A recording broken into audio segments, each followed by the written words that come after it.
Hi, my name is Setiono Sugiharto, Professor in Applied English Linguistics at Majaya Catholic University of Indonesia. My article on Dewantara's philosophy was published last year in Journal of Philosophy of Education. In the article, I tried to resuscitate and expound in greater details Dewantara's long-held philosophical outlooks.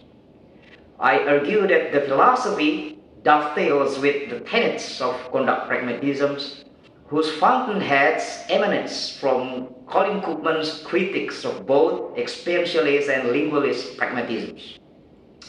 Koopman and Garzide accentuated the import of what they call transitionalist actionistic pragmatisms, or simply conduct pragmatisms, calling for its inclusions in the philosophy of education in particular and in contemporary pragmatist philosophy in general.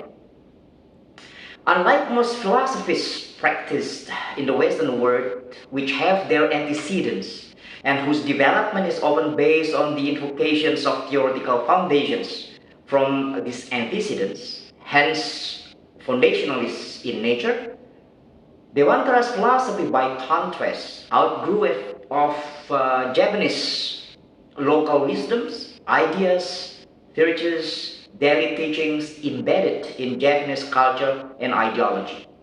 This philosophy emerged as Dewantara's thinking that conceives the truth, realities, knowledge as situated in the student's own context. It is thus normative in itself, yet it does not appeal to any philosophical and other theoretical foundations. The basic principles or fatwas underpinning Dewantara's philosophy are what is called the five virtues.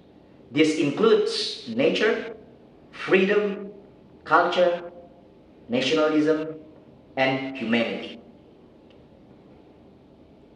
Dewantara viewed learners as endowed with the power of natural traits with which they grow and mature in a natural manner. For Dewantara, education aims at guiding the power of the natural trait inherent in each individual learner, so that every learner as human beings and as members of a society can eventually achieve safety and happiness in their future life. Dewantara's local metaphor helps elucidate this. During Dewantara's time, most people made a living as peasants, and Dewantara likens educational process as a peasant growing paddy in the paddy field. A peasant could only observe, assist, and guide the growth of the plants, like applying fertilizer, watering, and removing weeds, but was unable to alter the natural growth, expecting the growth to like any other plants. He or she must be obedient with the natural growth of the paddy and cannot expect its growth to be similar to that of other plants. This is precisely what happens in educational realm. When we teachers can only observe, assist, and guide the growth of the learners, and cannot expect the growth to always meet our purposes and desires. This is because the student's growth, as Dewantara argued, lies beyond teachers' teaching skills, competencies, and knowledges.